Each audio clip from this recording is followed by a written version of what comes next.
ಈ ಬೈಕಿಗೆ ನನ್ನಷ್ಟೇ ವಯಸ್ಸಾಗಿರ್ಬೋದು. ನೋಡ್ರಪ್ಪ, ಇದೇ ನನ್ನ ಬೈಕ್ ಬಜಾಜ್ ಸಿಟಿ 100. ಈಗ್ಲೂ ಇದು ಕುದುರೆ ತರ ಓಡ್ತದೆ. ಬಟ್ 1 ತಿಂಗಳು ಹಿಂದೆ ಪಂಚರ್ ಆಗಿ ಸೈಡ್ ಅಲ್ಲಿ ಇತ್ತು. ಸೊ ನಿನ್ನೆ ಪಾತ್ರೆ ತೊಳೆಯೋ ಸೋಪಲ್ಲಿ ಚಂದ ಮಾಡಿ ತೊಳೆದು ರೆಡಿ ಮಾಡಿ ನೋಡಿ ಒಮ್ಮೆ.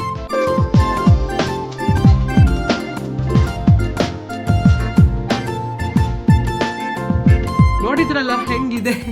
ಆದ್ರೆ ಈಗ ಇದನ್ನ ಪಂಚರ್ ಅಂಗಡಿಗೆ ತಗೊಂಡು ಹೋಗೋದೇ ದೊಡ್ಡ ಪ್ರಾಬ್ಲಮ್. ಗಾಳಿ ಹಾಕಿದ್ರೆ ಕರೆಕ್ಟ್ ಆಗಿ 2 ನಿಮಿಷ ಗಾಳಿ ನಿಲ್ಲುತ್ತೆ. ಸೊ ಸೈಕಲ್ ಪಂಪ್ ಅಲ್ಲಿ ಫ್ರಂಟ್ ಅಂಡ್ ರೇರ್ ಟೈರ್ ಗೆ ಗಾಳಿ ಹಾಕಿ ಗ್ಯಾರೇಜ್ ಗೆ ಹೊರಟೆ. ಕರೆಕ್ಟ್ ಆಗಿ 4 ಕಿಲೋಮೀಟರ್ ಇದೆ. 1 ಕಿಲೋಮೀಟರ್ಗೆ ಗಾಳಿ ಹಾಕೊಂಡು ಹೋಗ್ಬೇಕಾಗ್ತದೆ. ಈಗ 1 ಕಿಲೋಮೀಟರ್ಗೆ ನಿಲ್ಸಿದ್ದೇನೆ, ಇನ್ನು 3 ಸಲ ನಿಲ್ಲಿಸಬೇಕು ಪೆರಡೂರಿಗೆ ಹೋಗ್ಲಿಕ್ಕೆ. Let's go guys. 2ನೇ ಸಲ ನಿಲ್ಸಿದ್ದೇನೆ, 2ನೇ ಸಲ, 3ನೇ ಸಲ ನಿಲ್ಸಿದ್ದೇನೆ. ಅಯ್ಯಬ್ಬ, ಫೈನಲಿ ಗ್ಯಾರೇಜಿಗೆ ಬಂದೆ. ಆಕ್ಚುಲಿ ಪಂಚರ್ ಆಗಿರೋದು ರೇರ್ ಟೈರ್ ಟ್ಯೂಬ್, ಬಟ್ ನನ್ನ ಹಣೆ ಬರಕ್ಕೆ ಟೈರ್ ಕೂಡ ಡಮಾರ್ ಆಗಿತ್ತು. ಸೊ ಮತ್ತೆಂತ ಮಾಡೋದು, ಹಳೆ ಟೈರ್ ಅನ್ನ ಎತ್ತಿ ಬಿಸಾಕಿ ಹೊಸ ಟೈರ್ ಅನ್ನ ಹಾಕ್ಸಿದೆ. ಅಲ್ಲಿಗೆ 10% ಆಫ್ ಮೈ ಸೇವಿಂಗ್ಸ್ ಗಾನ್. ಇರ್ಲಿ, ಖರ್ಚು ಮಾಡೋ ಮನಸ್ಸಿಲ್ಲದಿದ್ರೆ ಹೆಚ್ಚು ದುಡ್ಡು ಮಾಡೋ ಮನಸ್ಸು ಬರೋದಿಲ್ಲ ಅಂತ ಹಿರಿಯರು ಹೇಳಿದ್ದಾರೆ ಅಂತ ಹೇಳ್ತಾ ಮತ್ತೆ ನಾವು ಸಿಗುವ ಆಯ್ತಾ.